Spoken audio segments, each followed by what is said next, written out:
Aqui a presença do candidato Emílio de Vasconcelos e todos os presentes, os veneráveis das lojas de Sete Lagoas.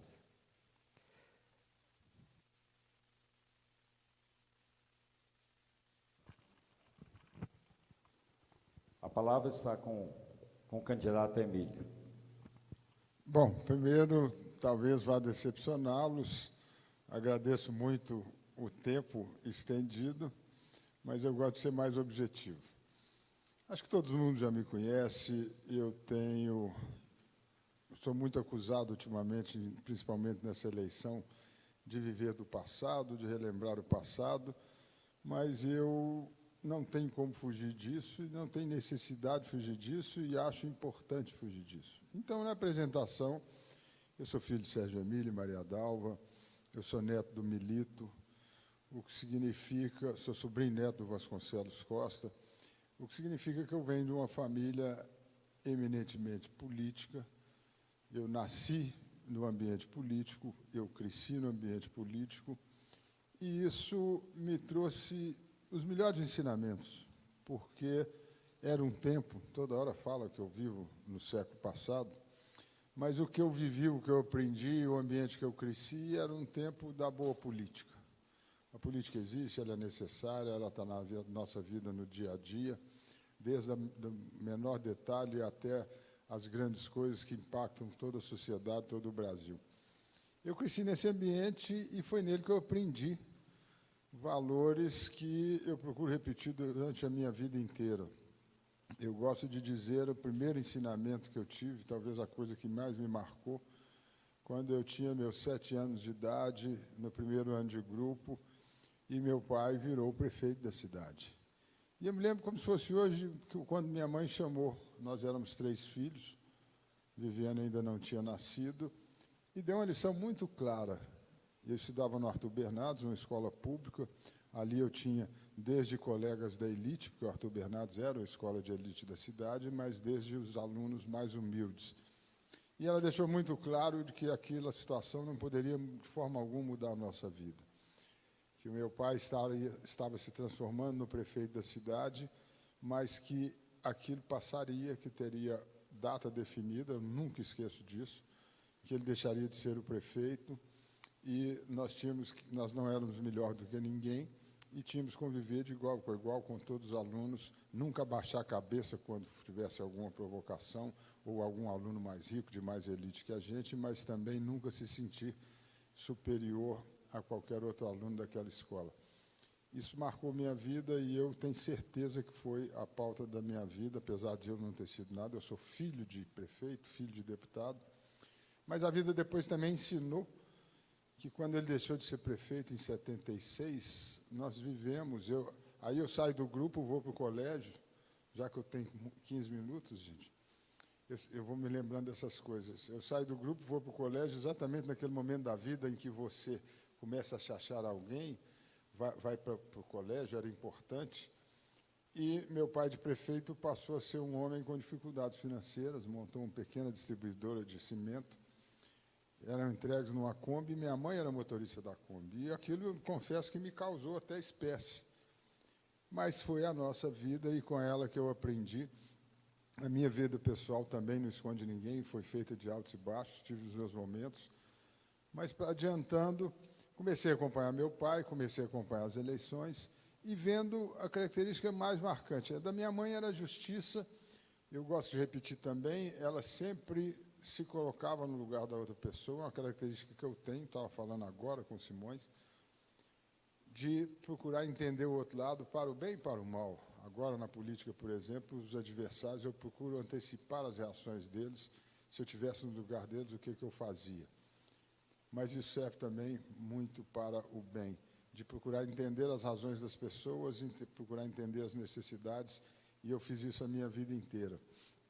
Essa boa política, me lembro do meu pai na oposição ao governo militar, e ali ela era feita em torno do ideal de redemocratizar o Brasil, aquilo que o partido dele significava, o MDB, e aquilo me contagiou, e eu entrei na juventude com esse ideal, e depois o Brasil andou, e como vocês todos sabem, veio redemocratização, veio as dificuldades econômicas, eu sempre acompanhando, porque sempre fui interessado. E história, coincidentemente, história e geografia, as minhas matérias preferidas, e a política me levava a isso. Fui chefe de gabinete do meu pai na Assembleia Legislativa. Antes disso, com 20 e poucos anos, fui ser oficial de gabinete do Milton Lima, secretário de Estado de Ciência e Tecnologia, no governo Tancredo Neves. Ia trabalhar de terno, com 20 e poucos anos, e comecei também a viver aquela política que era de mudança, e só se falava no ideal de mudar o Estado, só se falava em realizar.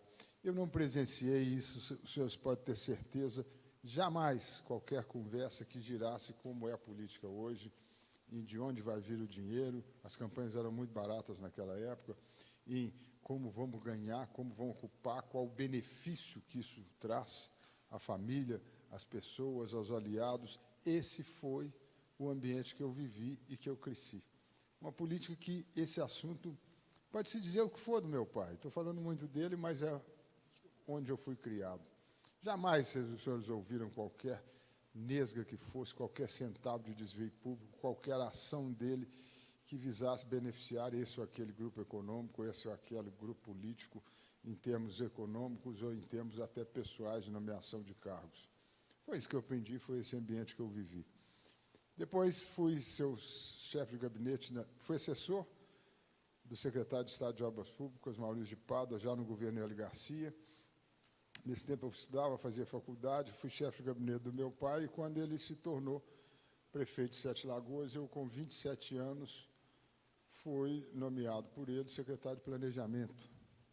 A secretaria não existia, foi a primeira da cidade, e nós implantamos, isso também eu gosto de dar o exemplo, nós implantamos a secretaria, que surgiu de um embrião de uma equipe de projetos que existia na administração do SECE, 5, 6 pessoas, e essa secretaria tinha 2 diretorias. Eu aproveitei uma dessas pessoas como diretor, pela experiência que já estava lá, já trabalhava nisso, e chamei para trabalhar comigo o Lelo, que hoje me ajuda na campanha, um engenheiro atuante, sem qualquer vínculo político. E essa secretaria, ela, em momento algum, nos 4 anos que ela existiu, ela não passou nunca de mais do que 15 funcionários, da faxineira ao secretário.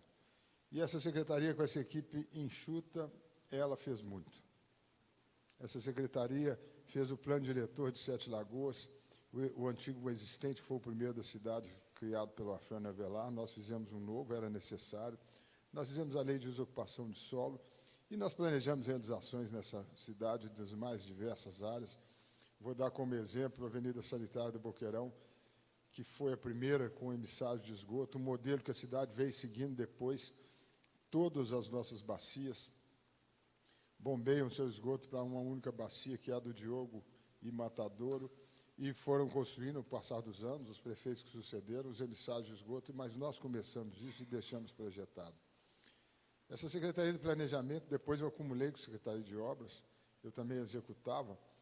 Nós fizemos logo no começo o programa de retirada dos trilhos, que visava a construção do contorno ferroviário de Sete Lagoas e a implantação da Avenida Norte-Sul, e deixamos projetado, isso está nos arquivos da Prefeitura, essa Avenida Norte-Sul com a sua busway, o sistema móvel como Belo Horizonte tem hoje. Nós nos baseamos no existente em Curitiba, cheguei a visitar, conversar com o Jaime Lerner, que foi quem criou tudo isso, deixamos isso projetado.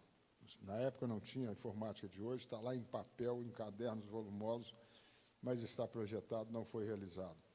Na época nós deixamos planejado, só para os senhores entenderem a visão nossa de cidade e da secretaria, eu com 20 e poucos anos. No local das atuais instalações, das então atuais instalações ferroviárias, nós deixamos 5 prédios projetados. Era a Prefeitura, o Fórum, a Câmara Municipal, não tinha o Fórum atual, um edifício que a gente chamava de edifício institucional, onde todos os órgãos federais e estaduais da cidade estariam concentrados ali, e o 5º edifício era o teatro, que a cidade até hoje não tem. Lógico que não fizemos tudo isso, deixamos projetado para que tivesse sequência, mas fizemos o mais caro de todas essas obras, que foi o contorno ferroviário, em 14 meses, desde a ordem de serviço, a primeira vez que o trem passou na ferrovia, e começamos a tirar os trilhos. Isso foi uma polêmica que até hoje, de vez em quando, cobram. Por que retirou os trilhos? Eu me lembro um homem que eu respeito muito e passei a admirar, que foi um crítico da retirada dos trilhos, que foi o doutor Afrânio Avelar. Ele alegava que era necessário manter a ferrovia para se implantar ali um meio de transporte sobre trilhos em Sete Lagoas. O Múcio Reis ganhou a eleição, eu fui ser seu secretário de Assuntos Especiais, e eu já tinha feito estudo.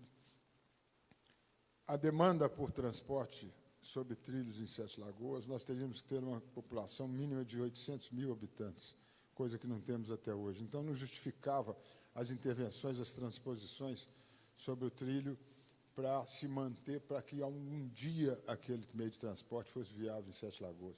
E eu expliquei isso para a doutora Afrânio, o Múcio me pediu, e ainda fui além, porque a Caixa da Ferrovia permitiria a busway que nós deixamos projetada, que eu considero que é o metrô de pneus, é o bonde moderno. Depois voltaria os trilhos, mas a Caixa estaria lá. E, num futuro muito distante, você afunda o trilho e faz o metrô subterrâneo, como eu vi na Avenida Bernardo O'Higgins, em Santiago, no Chile, está lá até hoje. Bom, isso são devaneios até de futuro. Fui secretário de Obras, realizei muito. Depois fui secretário do Múcio por 9 meses, saí por vontade própria e fui para a iniciativa privada, onde estou nela até hoje e completamente afastado de qualquer atuação política. Em 2006, um grupo de amigos já incomodado com os rumos que Sete Lagoas vinha tomando, resolveram reunir, vamos criar uma ONG, vamos fazer alguma coisa, vamos comprar espaço na mídia, escrever artigos, porque Sete Lagoas tem que mudar. Isso em 2006. Eu considero, não tem crítica aqui a esse ou aquele prefeito, esse ou aquele político, mas o fato é que as Sete Lagoas que a gente sonhava, lá atrás, quando era novo, a Campinas de Minas, a Petrópolis melhorada e Sete Lagoas era isso. Fomos, na época, a primeira cidade do estado, a segunda do Brasil, a atingir 100% de distribuição de água potável, 90% de esgoto. Depois fomos nos perdendo ao tempo. E essa cidade deixou de acontecer. E, nesse meio tempo, veio o Iveco, veio o Ambev, veio o Elma Chips, veio uma série, fábrica de locomotiva de 10 milhões de reais a unidade, veio uma série de grandes investimentos privados, e eu pensava, fora da política, Sete Lagoas vai acontecer. Eu sonhava com a indústria automobilística aqui, ela veio. E aquela Sete Lagoas, a Campinas de Minas, estava pronta para acontecer, e ela não aconteceu. A cidade veio murchando, as coisas foram evoluindo, a máquina pública cada vez mais aparelhada pela política, pela má política, e Sete Lagoas não acontecia. Outro dia eu falei que, nesses 30 anos, 27, quando eu saí do governo do Múcio, nós tivemos 2 grandes intervenções nessa cidade, que são importantes. Uma estação de tratamento de água, a outra a construção da própria Norte-Sul. Em 30 anos é muito pouco. O tempo está acabando, eu achei que tinha muito, me perdi. Mas tudo que eu quis dizer é o seguinte, essa Sete Lagoas pode ser muito mais. E ela não é porque, enquanto ela se desenvolveu economicamente, ela evoluiu politicamente, mas de uma forma drástica, de uma forma muito triste. A máquina pública, a estrutura pública, ela está aí há 20 anos para sustentar, para atender um grupo político que é o mesmo, muda-se a cabeça, que é o prefeito, o corpo permanece o mesmo, muda uma pessoa aqui e outra ali, mas a prática, a forma de se fazer política, acabou com o Sete Lagoas, o termo, infelizmente, é esse, e é isso que tem que ser mudado, e é isso que eu tenho lutado desde a primeira eleição que disputei em 2008, e sinto que agora chegou o momento. Não posso mais, eu, como cidadão, os senhores, ficarmos na expectativa da continuidade por esse ou por aquela razão, mas tendo a certeza que podemos até mudar um nome pelo outro, mas a prática política vai permanecer e nós não podemos aceitar que essa cidade tem condição de ser muito melhor do que é, o 9º orçamento do Estado permaneça no mesmo caminho, aliás, na mesma falta de caminho, porque somos uma cidade sem projeto, somos uma cidade sem vocação definida e sem rumo certo para caminhar. Agora vamos começar com as perguntas que foram nos passadas. Sabe quais são os 3 principais problemas de Sete Lagoas e como resolvê-los? Eu acabei de resumir, o principal problema é a visão, a forma, a prática de se fazer política nessa cidade. Se a gente não mudar isso, nada é possível. Podemos até definir as entidades, aliás, eu tenho cobrado, acabei de cobrar isso numa reunião com a Associação dos Comerciantes, cobrei ontem no Conselho de Segurança. Se nós podemos reunir todo mundo, as lojas maçônicas, todas as entidades, todas as representatividades, e definirmos a revelia desses que estão nos comandando o poder público e fazermos o melhor e o maior e o mais factível projeto de cidade. Mas, se não mudarmos a forma de fazer política, nada vai acontecer. Porque a máquina pública é aparelhada, esse aparelhamento é muito caro. Nós temos mais de 700 cargos de confiança, quando não precisamos de ter 1/3 disso. Eles todos são de indicação política, é lógico que tem exceções. Se coloca a pessoa para atender o partido tal, para atender o interesse outro, e não temos eficiência, não temos funcionalidade. Então, os 3 maiores é exatamente isso. Mas é que você pediu 3, vou dar um passo a seguir. Falta de projeto. Nós temos o programa Sete Lagoas mais 40, que é exatamente planejar, e isso não fui eu que criei, isso é cópia, praticamente, do BH mais 30, que o Márcio Lacerda fez. Que é pensar essa cidade, planejar essa cidade, e nós temos que definir. Hoje nós somos uma cidade industrial, de indústria diversificada, graças a Deus, não somos dependentes de um único setor, como era no passado com o GUSA. Mas nós temos um setor de prestação de serviços muito grande, nós temos um comércio ativo, apesar da proximidade de Belo Horizonte, e nós temos um potencial turístico que é discurso há décadas e jamais explorado e caminhado para esse lado. Então, o primeiro deles, mudar a política. O segundo, definirmos um projeto de cidade. Aí eu vou muito além de 3, porque nós temos um problema gravíssimo de desemprego hoje. Nós temos um problema de desigualdade social impressionante. Quem está na periferia todo dia, como eu, ontem de manhã, no Dona Silvia, almocei lá, de noite no Cidade de Deus, eu conheço o dia a dia. Não dá para a gente tratar essa população como estatística. Não estou fazendo crítica, mas também não podemos entender que, se gerar emprego, resolve todos os problemas. Não resolve. Nós temos um projeto que eu gosto e vou dar muita atenção para ele, que é o resgate de uma geração de alunos que estão em nossas escolas e não aprendem, não são educados por uma série de problemas, seja de saúde, seja de vulnerabilidade social dentro de casa, seja de desestabilização de família, ou seja, projetos nós temos demais, mas nada vai acontecer se não mudarmos a política.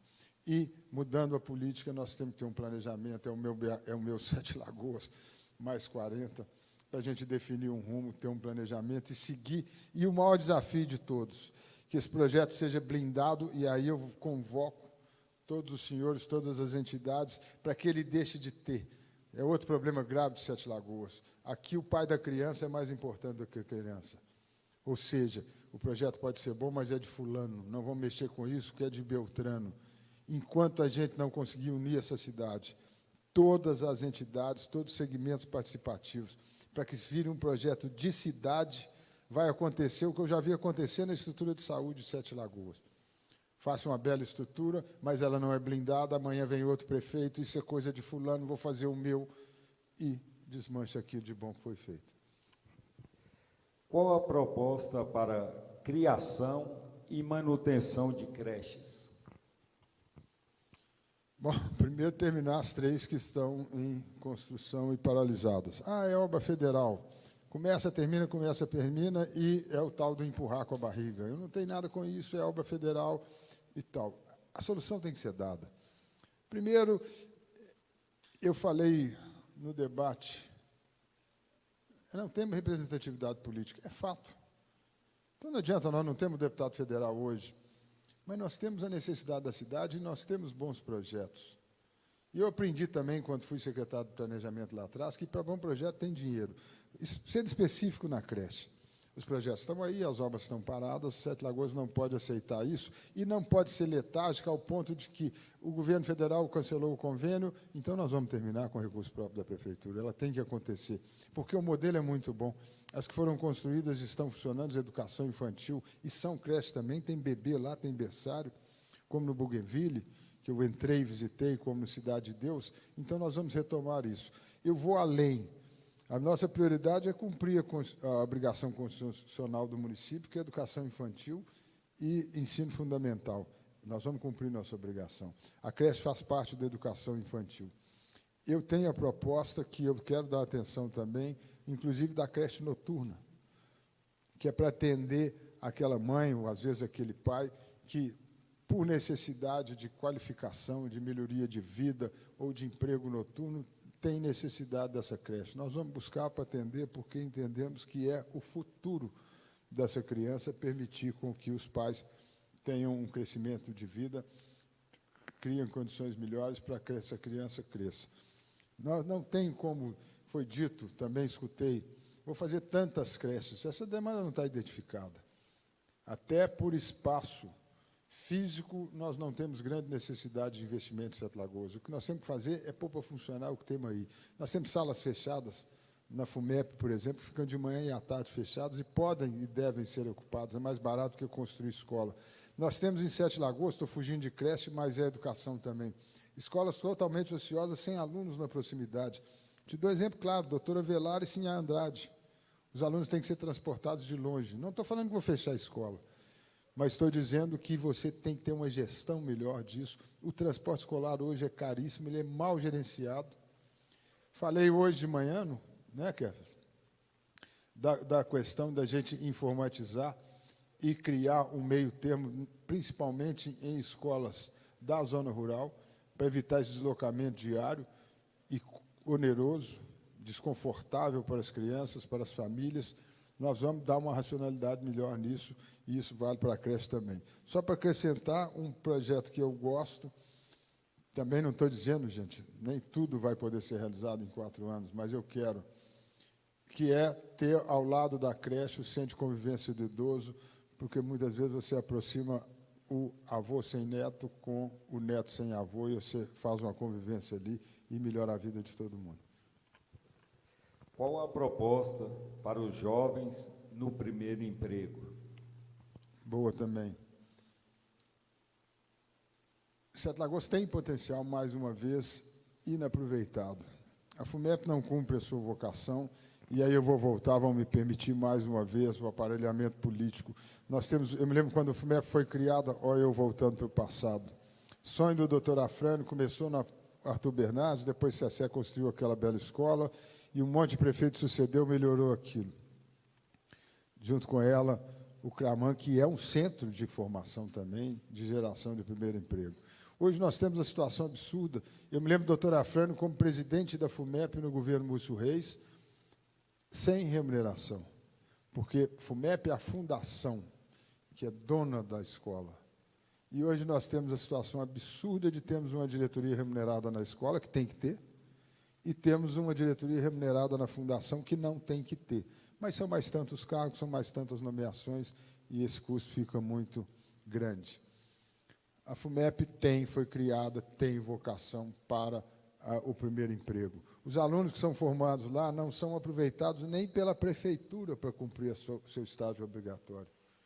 E, além da prefeitura, nós temos SAI, nós temos CODESEL, nós temos uma infinidade de coisas. A FUMEP tem que ser voltada para atendimento à demanda de expansões e investimentos em Sete Lagoas. Isso tem que ser usado como um atrativo para que a gente traga e fomente novos investimentos na cidade, para que não aconteça o que tem acontecido, infelizmente, empresas até daqui investindo em cidades próximas por causa do mau ambiente de trabalho em Sete Lagoas.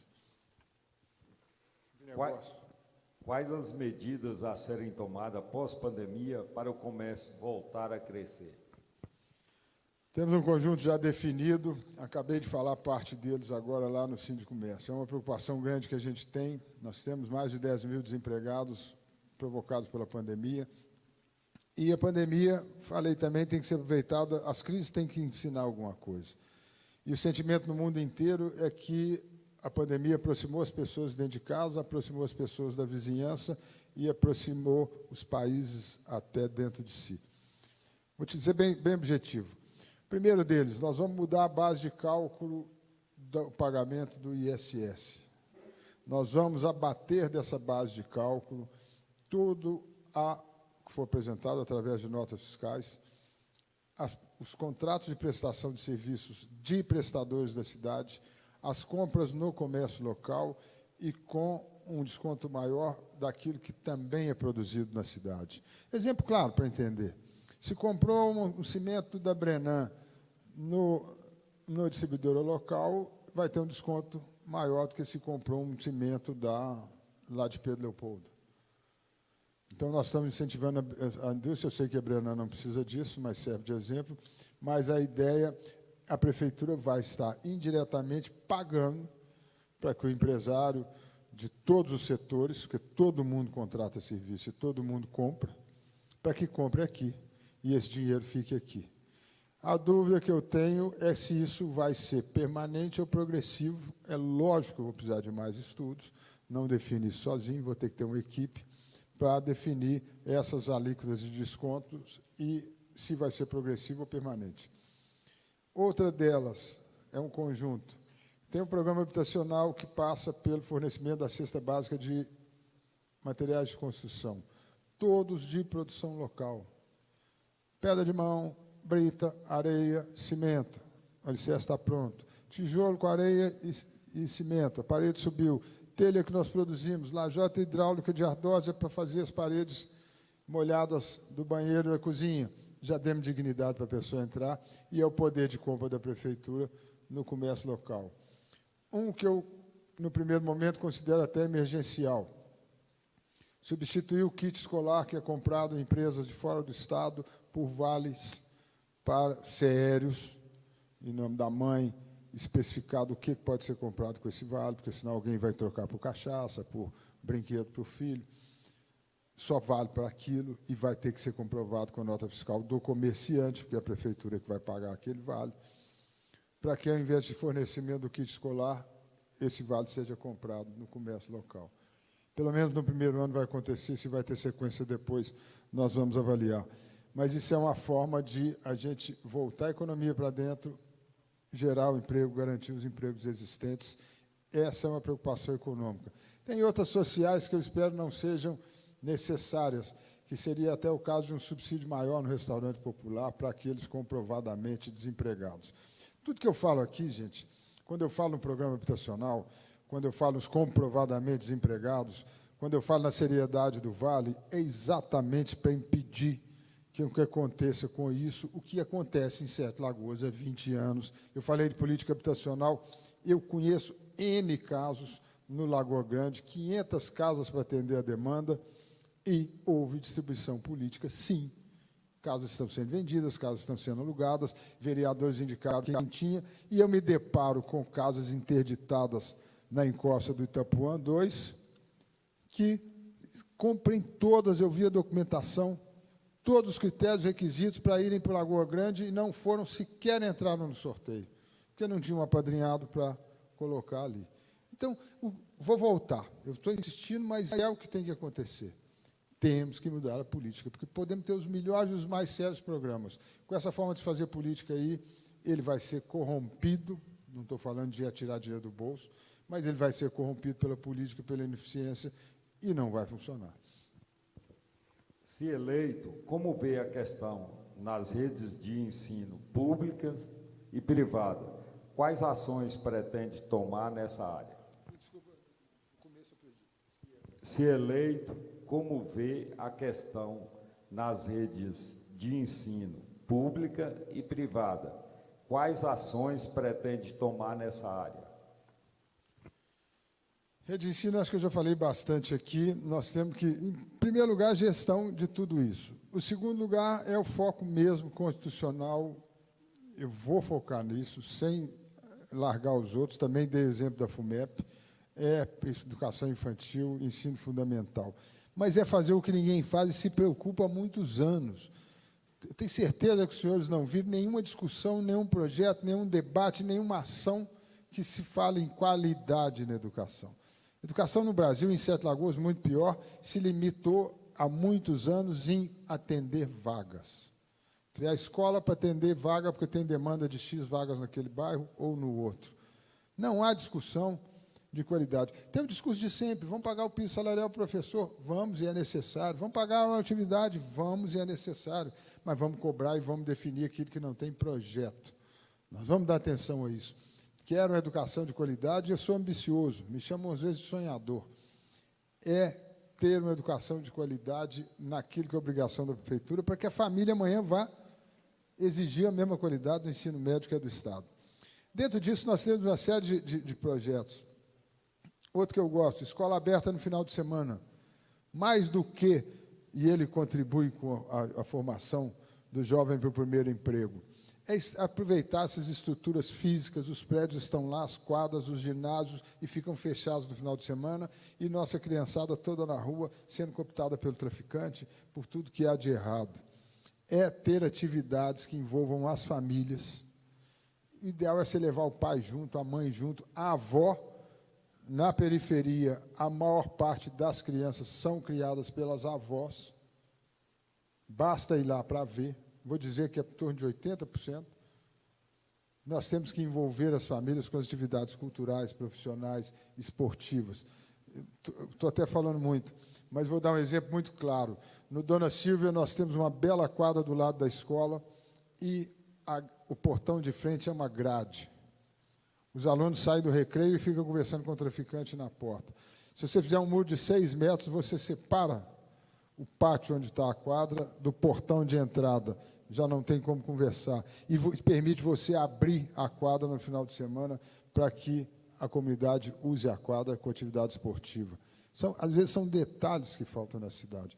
Mas, para você buscar esse tipo de detalhes, você tem que ter política pública. Então, nós temos o foco na pré-escola, no ensino fundamental, nós temos a escola aberta no final de semana, e nós temos todos um conjunto, mas atenção, é o setor que tinha que ser o melhor de todos, que é obrigado a gastar 25% do orçamento, e fica lá essa festa, essa farra. Vou dar kit infantil, porque eu ponho propaganda minha lá, e eu prefiro deixar o dinheiro aqui comprando no comércio, eu prefiro informatizar, buscar uma gestão que vá dar essa racionalidade, enfim, resumo também a gestão, e para ela, mais uma vez, vou repetir, se não mudar a política, não muda nada disso. Quais serão as ações para a pavimentação? Primeiro, consertar o SAI, porque o nosso problema é que está todo primeiro debaixo da terra. Se você analisar com cuidado, e eu falo também com tristeza, provavelmente nós não temos um quarteirão em Sete Lagoas que a rede é igual de uma esquina à outra. Porque não tem a MESBuilt, ninguém sabe, não tem projeto, pode procurar lá. Onde passa a rede aqui, qual a interseção que ela faz ali, com tantas polegadas, com qual material que é usado. Eu estou falando que eu já vi, já fui fotografar. O SAI chega, procura com a reta, faz mais buraco do que devia. O SAI chega lá, tem um tubo de PVC de esgoto de 8 polegadas marrom, que está emendando com um antigo de manilha, de barro, e aí vai ver no almoxerifado, só tem branco de 6 polegadas, faz a gambiarra, joga o barro, tampa e vai embora. Não há piso que suporte isso. E aquilo vai estourar de novo, daqui a pouco está o SAI furando de novo. Então, você pode fazer o melhor asfalto do mundo, eu já passei muita raiva com isso. Vai lá ver a Randolfo Simões, a vala que abriu lá uma semana. Você faz o melhor piso do mundo, mas daqui a pouco vem o SAI e abre aquilo. Então, nós temos que profissionalizar o SAI em primeiro lugar. Asfalto é muito caro. Outra, fizeram agora, está alardeando, fizeram na minha rua, no meu caminho, na Piauí, um recapeamento. Não é possível que não tem ninguém que entenda, que não vê. Ninguém sabe o que é o grade de rua, que é fazer o abalamento para a água ir para o canto. Passa lá, agora a água está empoçada no meio, num asfalto que resista. O mesmo na Santa Catarina, o mesmo na cidade inteira. Ou seja, essa cidade tem que ser olhada. Ela tem que ser olhada de forma profissional. É muito fácil. Vou asfaltar tudo, asfalto novo. Se não resolver o que está embaixo, vai jogar dinheiro fora, porque o asfalto novo vai ficar velho muito rápido. Então, gosto de asfalto. Fiz 1 milhão de metros quadrados de asfalto. Até hoje, o recorde da história dessa cidade. Eu não, meu pai fez, eu era o secretário de obras, executei em 4 anos.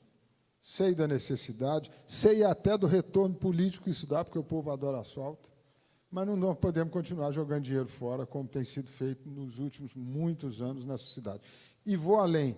Quando eu falo em economia, vou repetir, isso não vai ser demanda para Brenan, não. Mas eu já fiz há muitos anos também curso sobre pavimentos rígidos, de concreto. Nós temos que pensar em algo assim, até ecologicamente mais correto. Eu sei, é muito mais caro. Gente, quem vai em Belo Horizonte, pega a Via Expressa, da saída da Delta para Sete Lagoas, em direção à Contagem. Aquilo tem 40 anos. E ela está lá perfeita. Foi o dinheiro gasto uma só vez. Enquanto quantas outras já foram recapeadas e bases refeitas. Então, nós sempre pensamos Sete Lagoas assim, porque se o Uberlândia pode, por que nós não podemos? Porque Betim está fazendo, por que nós não podemos? Porque Betim, Uberlândia e uma série de outras cidades têm visão de cidade, e aqui nós temos visão de grupo político. O hospital regional, se acabado, como administrá-lo? Boa pergunta que eu não sei a resposta. E não sei, e não tenho como responder, porque não estou dentro do governo, mas é uma preocupação que eu externo desde quando foi assinado o convênio. Tem mais de 10 anos. Nunca se falou no custeio do hospital. Quando eu falava, me criticavam. Emílio, para que você fala isso? Pô, porque o hospital pronto, você está falando da dificuldade depois, você vai perder voto. Mas eu falei e continuo falando. Não tem resposta. E ninguém tem. O acordo com a Vale, ela vai operar nos 2 primeiros anos. Deus me livre. E eu quero estar lá e passar por esse aperto. No meio do meu mandato, a Vale vai embora e eu tenho que bancar aquilo sozinho. Não dá conta. A prefeitura não dá conta de forma alguma. Porque o modelo não permite. Já escutei aí balela, vamos trazer a região. Vocês acham que Funilândia, ela sair, com todo respeito e admiração, vai ajudar a custear? Vocês sabem como é que funciona a tabela do SUS? Que paga por procedimento e nunca cobre o custo, e quem inteira é Sete Lagoas. E eu já ouvi candidato aí falar, não, mas tem a pactuação. Sabe o que é a pactuação? Baldinho manda para cá as suas parturientes e, junto com ela, faz o pacto de mandar o direito que elas têm do SUS para pagar o parto. E aí ficam felizes porque vem, só que não cobre o custo. E se Sete Lagoas não pagar a diferença, não é Baldinho que paga, não. E vem o Ministério Público, e vem o aperto do Nossa Senhora das Graças, porque a maternidade está lá. Essa discussão não tem resposta. Mas é uma preocupação imensa, e essa resposta eu vou ter que achar nos 2 primeiros anos, porque Deus me livre da situação. 2 anos depois, a Vale vai embora com seu custeio e fica aí para resolver. Tem que todas as formas, que gestão privada, privatização direta, porque nós temos que achar a saída desse hospital funcionar, e é uma irresponsabilidade o que tem feito nos últimos anos, que só se fala na obra, que, por sinal, não anda, eu acredito que vai andar agora, e ninguém veio a público por falar da responsabilidade do custeio desse hospital depois. Qual será o maior desafio para o próximo prefeito? Eu ia falar mudar a política, mas isso não vai ser desafio, porque eu vou fazer e vou fazer de forma fácil. O desafio, e é o segundo passo que eu falo, que se não mudar a prefeitura, se não consertar a prefeitura, não conserta Sete Lagoas. Nós vamos, não é força de expressão, pegar a atual estrutura administrativa, rasgar, jogar no lixo, pôr fogo. Junto com ela, todos os seus protocolos de andamento, todas as suas especificações, qualificações de cargo, tudo. Porque não dá para emendar, para reformar nada. Nós vamos criar uma nova estrutura administrativa do zero, baseada nos princípios constitucionais. Constituição Federal, Estadual e Lei Orgânica do Município. Prefeitura existe para quê? Vamos parar de inventar. Vamos cumprir nossa obrigação. Qual a estrutura necessária para se fazer essa função da prefeitura, que ela existe para quê? Ela é prestadora de serviço para a população. Aí, qual a estrutura necessária? Nós vamos implantar essa nova estrutura. Mas nós temos vícios aí de anos, esse é o maior desafio. A prefeitura é cheia de guetos de poder. Nós temos muitos bons funcionários lá, mas nós temos também uma série de vícios, uma série de guetos implantados, onde eles detêm o poder porque têm informação, e essa estrutura carcomida que está aí permite isso. Quebrar esse ciclo, profissionalizar a coisa com um sistema de informática, como fazem as grandes empresas, o famoso ERP, que gerencia tudo. Nós temos que buscar. Esse é o grande desafio, fazer isso sem criar trauma, trocar o pneu com a roda andando, porque nós não podemos parar o serviço de saúde, não podemos parar a coleta de lixo e tudo mais que são as obrigações diárias da prefeitura. Esse é o grande desafio, que pode, e eu até acredito que vai dar um desgaste muito grande, um período tumultuado, mas já trabalhei na Iveco prestei serviço lá por 17 anos e vi eles trocarem o sistema de informática lá por N vezes. Aquilo dava trauma de um mês, mas um mês depois estava tudo funcionando melhor. Eu tenho que acreditar nisso, porque uma certeza eu tenho, do jeito que está, não vai ficar. O senhor tem agora 10 minutos para suas considerações finais. Bom, primeiro, obrigado, parabéns por o senhor estar aqui. O meu grande apelo, primeiro vou pedir o voto. Estou olhando o cabelinho ali, toda vez ele me cobra. Sem voto a gente não ganha eleição, sem ganhar eleição a gente não assume o governo e aí a gente não muda nada. Vocês podem ter uma certeza de uma coisa, totalmente livre, descompromissado, tem um partido político, pequeno por sinal, tem uma equipe fantástica, mas pequena, me ajudando muito na campanha, não tem nenhum compromisso político com quem quer que seja, não há pessoa no mundo que possa dizer, sem estar mentindo, que eu fiz qualquer compromisso de cargo, não tem nenhum interesse econômico, não tem uma empresa de lixo, de transporte, do que quer que seja, me ajudando financeiramente na campanha, nem dono de empresa, nem pessoa física, nem quem quer que seja. Estou livre. Tem uma coisa que até me reforça isso, já apanhei demais. Tem todos os motivos para não dar espaço para isso que está aí. Porque eles todos já me bateram de todo jeito, de todas as formas, com as mais absurdas e falsas acusações. Então, estou livre para fazer aquilo que eu acredito, para fazer aquilo que eu procuro convencer o povo na rua, e, sendo eleito, é para isso que eu tenho que atender, é para isso que eu tenho que governar, porque eu tenho vergonha na cara. Então, essa é a oportunidade, gente.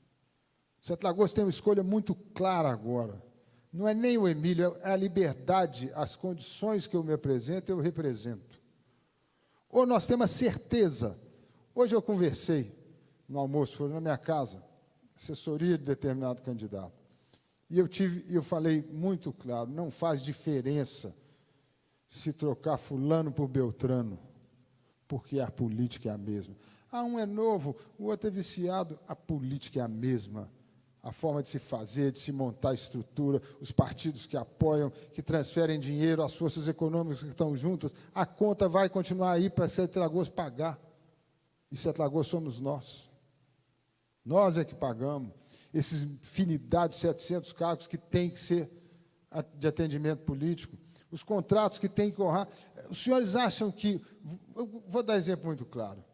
O PSL, o maior partido do Brasil, do presidente da República, que beleza. O dinheiro está lá em Brasília com o presidente da República. A troco de quê? O PSL põe 500 mil numa campanha de prefeito em Sete Lagoas. Já viram em um momento a campanha desse candidato falar em ligação com o governo, com o presidente da República, com a ideologia do partido, em defender um ponto que fosse? E essa conta tem que ser paga depois, gente. A política, infelizmente, funciona assim, mas comigo não. Não tenho isso. Meu partido não me mandou um centavo. Me desculpe o tempo, estou pé da vida. Já fizemos estamos rompidos, vamos dizer assim. Porque se o dinheiro existe no fundo partidário, ele tem que ser transferido uma parte. Somos a 4ª cidade do Estado que o meu partido disputa. E não veio um centavo. Até essa liberdade eu tenho. De amanhã trocar de partido para um que vá me acolher melhor, em termos de interesse de Sete Lagoas. Nenhum compromisso. Essa é a oportunidade. Não tento compromisso, estou livre. Outra coisa que eu tenho, coragem. E eu posso ser corajoso porque eu não devo a ninguém. Ninguém vai poder chegar amanhã no gabinete do prefeito e me jogar na cara e me cobrar uma conta de um cargo que for, de um contrato mísero que for. Não estou aqui para falar dos outros, mas eles têm. Porque a estrutura política que eles atuam e vivem dentro dela é assim. A minha não é. Então, essa é a oportunidade, e eu vou acrescentar, finalizando.